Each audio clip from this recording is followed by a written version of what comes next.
What's going on, fellas? I'm here back in the Miata, and it's been a while.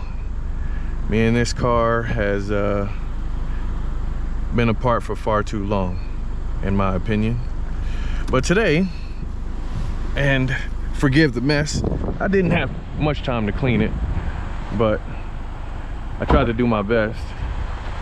Today I'm going to compare this thing to its biggest competitor in the price market right now, and that is the GR86. Now, most of us who have more than one car would easily pick this thing right here. Most of us. But for some of you who are not as fortunate, have no fear. I am here to tell you what would be the best option, I mean, in any situation, and I'm gonna compare the two. So this is going to be quite a lengthy video in regards to comparing this vehicle to the GR86, and I'm gonna definitely show you guys the pros of owning this car and my thoughts on it. And then following that, I will do a video, or you will see towards the end, from the 86 standpoint on why that is a good buy. And then we will leave it up to you whether you should, you know, the decision you should make on what you should pick. But I'll give you definitely my conclusion on what I think of the two cars at the end. So without further ado, here is my Miata. Her name's Kiana, by the way. Hope you guys have been introduced by my little short video. I'm not really good at shorts, so take my little YouTube video thing with a grain of salt. I'm still learning how to do this stuff, so leave me alone. Don't make fun of me. If you do, I don't care. It's fun. It's all fun. We do this all for fun. But anyways, yeah, I haven't been in this car in a while. I figured the weather was nice, and again, what more of a time, you know, than with the sunshine being out than to drop the top on the Miata, right? You know, having this car for the last 4 months have been a blast. I have had zero complaints on this car.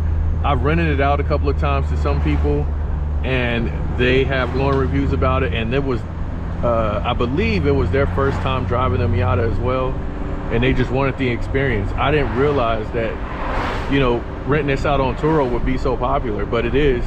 And I had to take some of the dates off because it's like, dude, I want to drive it too. So I had to, you know, block some of the dates out in order for me to get time with the car. But you know, it's just, I think it's the situation of what this car provides for you and what, you know, most cars don't, especially at this price range. I honestly, a lot of people say that certain vehicles can punch above their weight class as far as, you know, how much it costs, you know, what it does, what it's capable of, and how it drives, right? But in my opinion, this car punches far above its weight class, way above its weight class. I'm telling you, like, now I've driven some expensive cars, very luxury cars. I have a very luxury car, but there's something about a freaking Miata that just hits you right in the face, man, as if, you know, Mike Tyson in his prime was hitting you, like when he was called Iron Mike, you know what I'm saying? Like that Mike that was before Buster Douglas, that Mike Tyson. Imagine him hitting you in the face his hardest. That's what this Miata does, which is why I mean, you know, what I mean of it punching above its weight class, because there's not another vehicle that can provide, hey Bambi, another experience similar to this. as far as, you know, recent, I guess, new model year. This is a 21, so it's a couple of years old.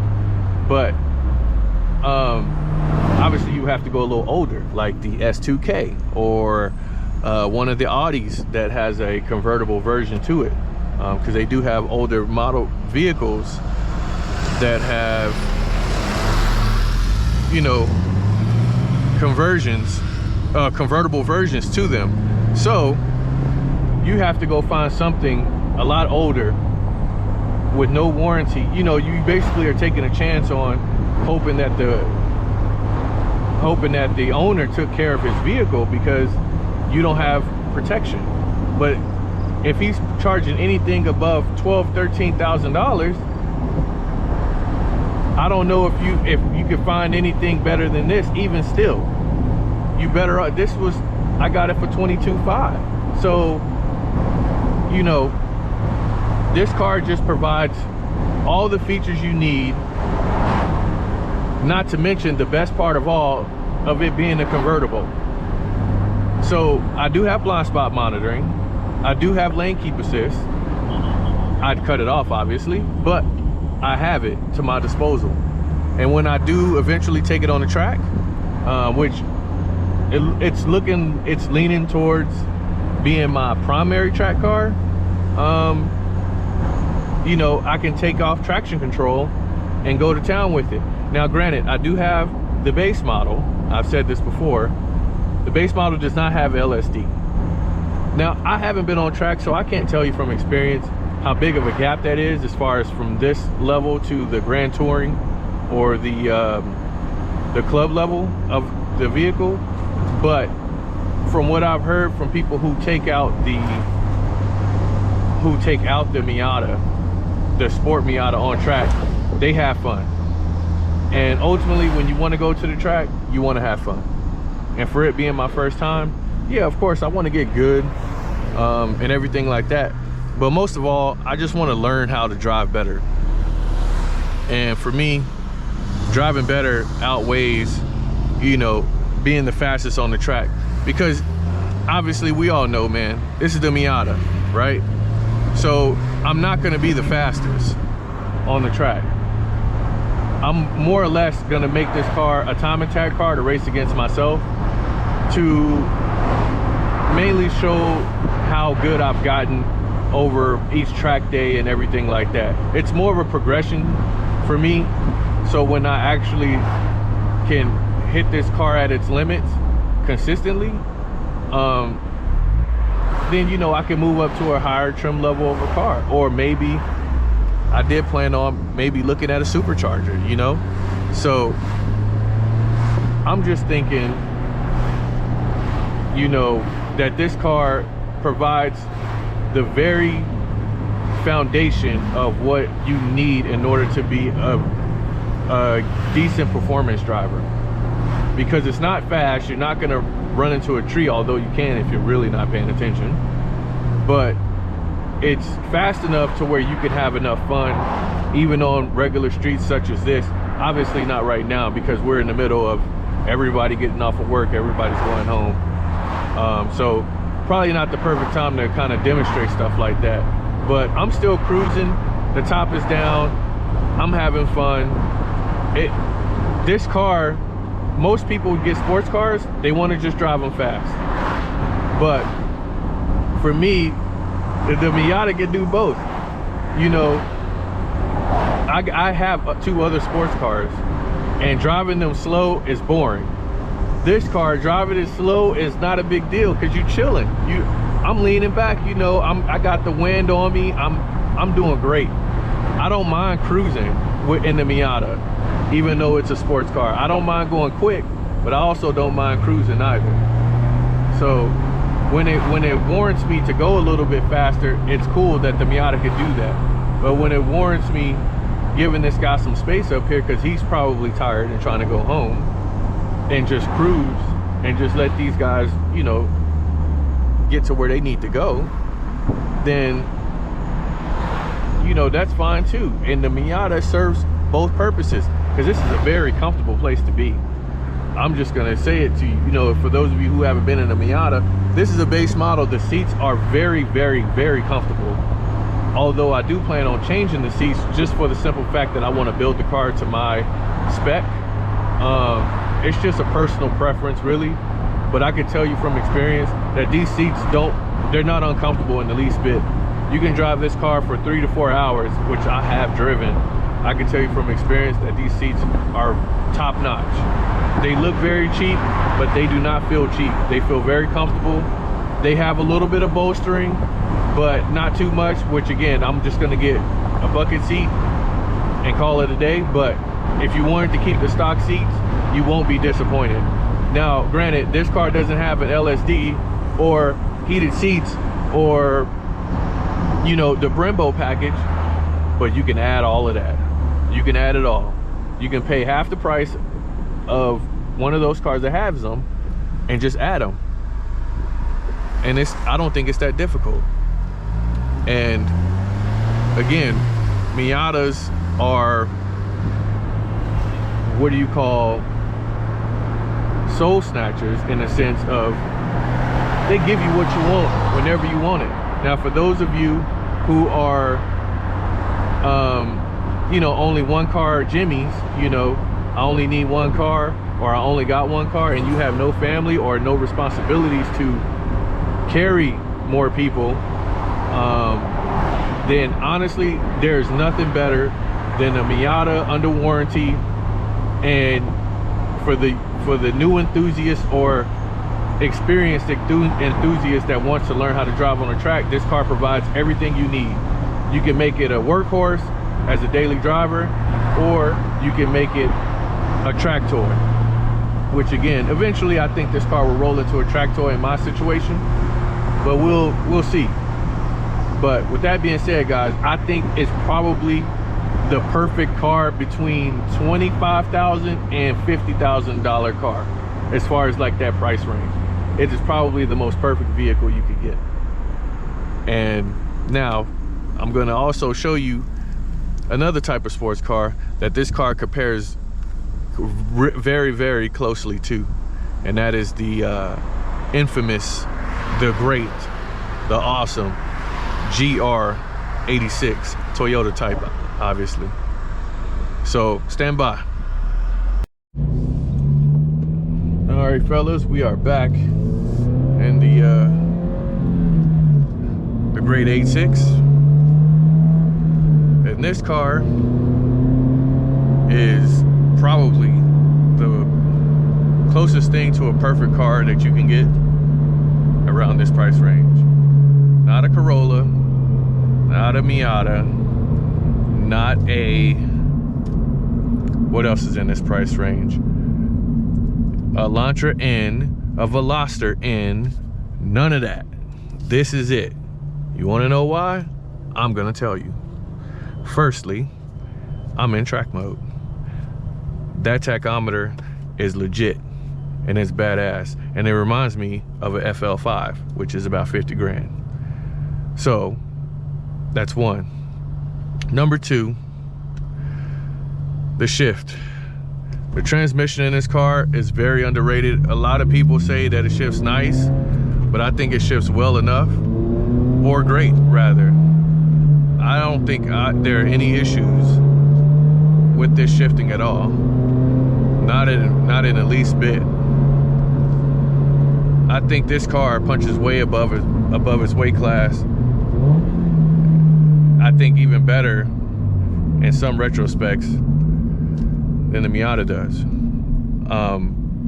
Just for the simple fact that you got this mode, you got the standard mode, you have the plethora of information you can get in regards to what the car is telling you it's doing at that moment, which is perfect. I think that also being able to control your shifts, where you want to shift, how you want to shift, when you want the beep to go off, is probably one of the best features in this car. Because for those people who are getting this car, who are on the fence as far as like you know, performance driving or spirited driving, this is a perfect platform to learn on. I am currently teaching my daughters how to drive this car, and they're learning pretty well in it. And at first they were intimidated, but now they are more excited than intimidated, because they realize that the car, sorry, excuse me, it's not that fast. It's quick when you want it to be, but it's not fast.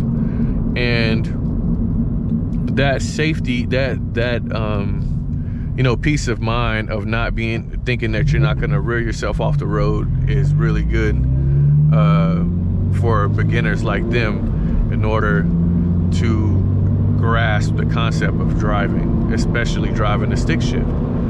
And I am of the Preserve the Manual Society, so I'm teaching them how to drive stick instead of automatic. So also, again, more features, right?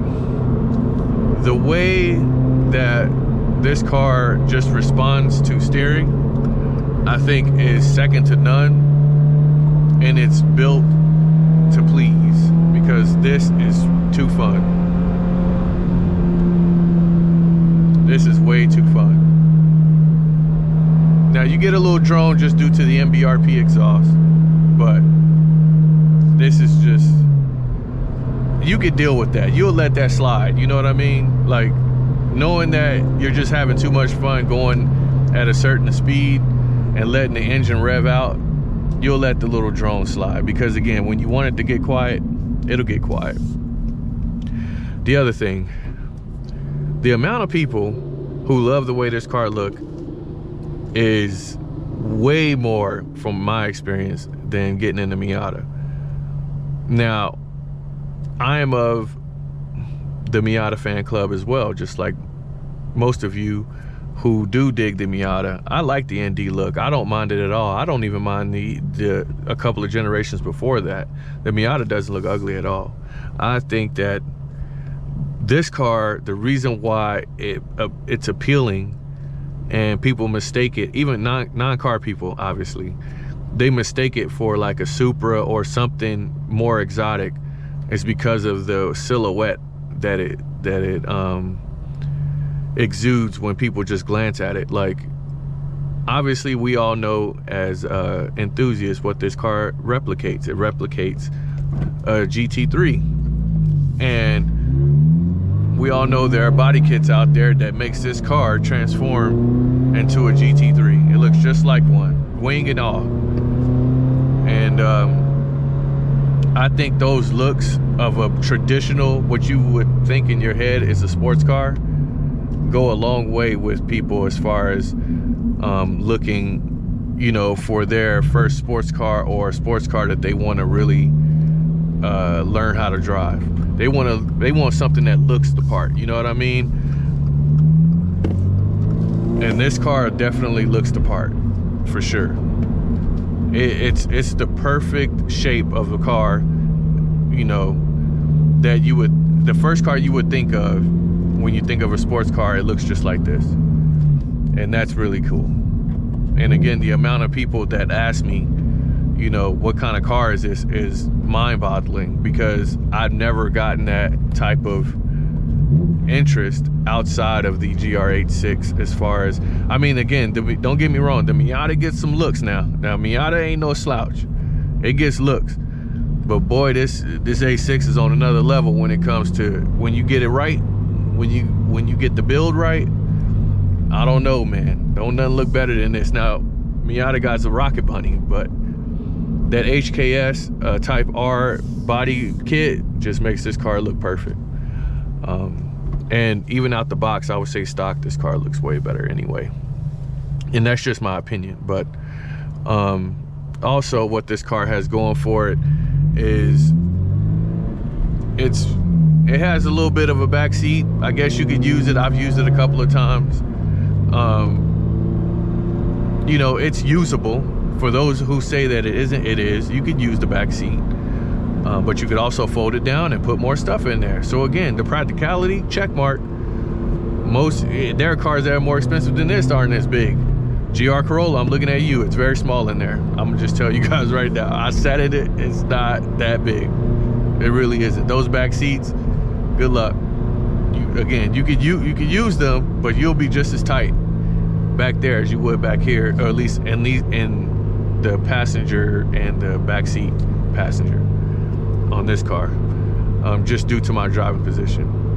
But you know, what else about this thing is I just think it has an allure about it, as far as, I mean, if you watch anime, or you a weeb or anything like that, or emo, like I'm one of those dudes, so I'm a huge Initial D fan, and it's a Halo car. Drift King drove this car. That's why this car even exists, because of the Drift King.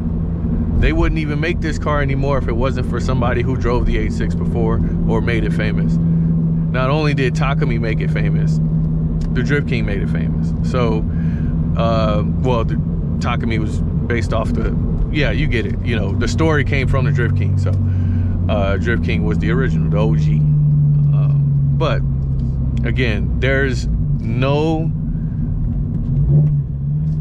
flaw in this car for $30,000 that isn't reversible right now. So with that being said, my conclusion would be, if you're looking at this sort of Miata, man, if you got 30K, I would definitely go for the 86.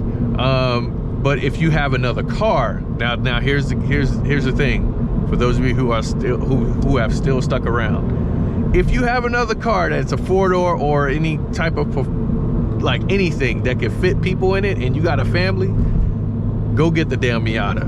Go get it. Like, because to be honest, again, I'm a little biased. I'm gonna be truthful about that, but I'm also gonna be honest on the fact that if you have another car that can carry people, go get the Miata, because the experience with that from a pure driving standpoint is damn near unmatched at that price point. And you could get it for $5,000 cheaper theoretically than this car, because this car is a lot harder to find, not marked up. And that's still to this day. These cars used are still going for 32,000 plus. So your best bet, which would be, if you wanted to try out a sports car, an entry-level sports car, would be to get the Miata. You have the practicality, the trunk space is nice, and again, you already have a practical car, so practicality is out the door, right? So now you just want to drive. And the Miata is something that needs to be experienced to know exactly what it feels like to drive. Not to mention, dropping that top is nothing like it. There's nothing like it. There's no other car that could do that in the price point. Now, you could go get an older convertible and see if you got that same feeling, but it don't drive like the Miata does. That's just the honest truth. That nothing really drives like the Mazda Miata, which is why they survived for so long, for making cheap sports cars. And again, I'm new to the whole platform, so I'm pretty sure you could find older you know, enthusiasts who've had the other versions of that car. But to me, it's all you need. That is, as soon as you drop the top, your answer will be right there. And again, I got both of them, so I'm having fun either way. Now, if you needed a choice and you have a practical car, the Miata, no question. No question. I got them both. So I got the best of both worlds. I like them both. Again, I'm a little bit more biased towards the 86, but you know, the Miata, there's always a chance, there's always an answer for that car. There's always an answer to drive that car, is what I'm trying to say. And if you could find any way to maneuver into that car, you won't be disappointed. But I love them both. I love them both. I'm keeping them both. And they both can serve the same purpose, damn near. And with that being said, fellas, please like, comment, and subscribe. Thank you for the new subscribers who showed up in between my last video and this video, and hopefully I continue to bring better content and better presentation. I'm still kind of learning this stuff, so bear with me, but thank you guys, and I appreciate it. I'll see you.